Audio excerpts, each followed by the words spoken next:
बिल्ली के गले में घंटी कहानी। एक शहर में एक बहुत बड़ा मकान था। उस मकान में चूहों ने डेरा जमा रखा था।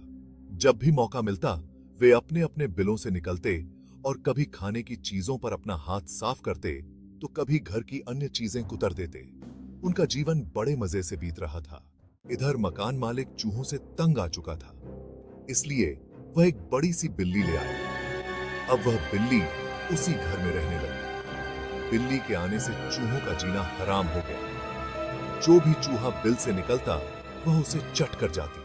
चूहों का बिलों से निकलना मुहाल हो गया। वे दहशत के माहौल में जीने लगे। बिल्ली उनके लिए एक बहुत बड़ी समस्या बन गई थी।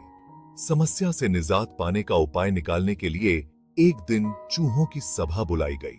सभा में सभी चूहे उपस्थित हुए। सभा की अध्यक्षता कर रहे चूहे ने सबको संबोधित करते हुए कहा, साथियों, आप सब जानते ही हैं कि हम लोग बिल्ली रूपी बहुत बड़ी समस्या से जूझ रहे हैं। वह रोज हमारे किसी न किसी साथी को मारकर खा जाती है। बिलों से निकलना मुश्किल हो गया है, लेकिन इस तरह हम कब तक बिल में छुपकर रहेंगे? भोजन की व्यवस्था के लिए तो हमें बिल से बाहर निकलना ही होगा। यह सभा इसलिए आयोजित की गई है ताकि इस समस्या का समाधान निकाला जा सके। आपके सुझाव आमंत्रित हैं।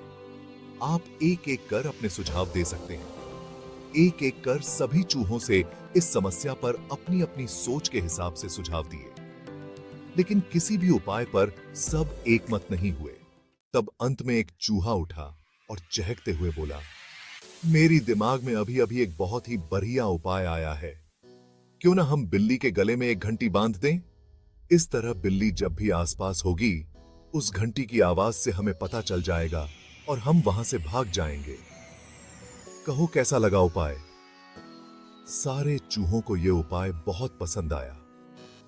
वे खुशी में नाचने और झूमने लगे, मानो उनकी समस्या का अंत हो गया हो। तभी एक बूढ़ा और अनुभवी चूहा खड़ा हुआ और बोला, मूर्खों, नाचना गाना बंद करो और जरा ये तो बताओ कि बिल्ली के गले में घंटी कौन बांधेगा?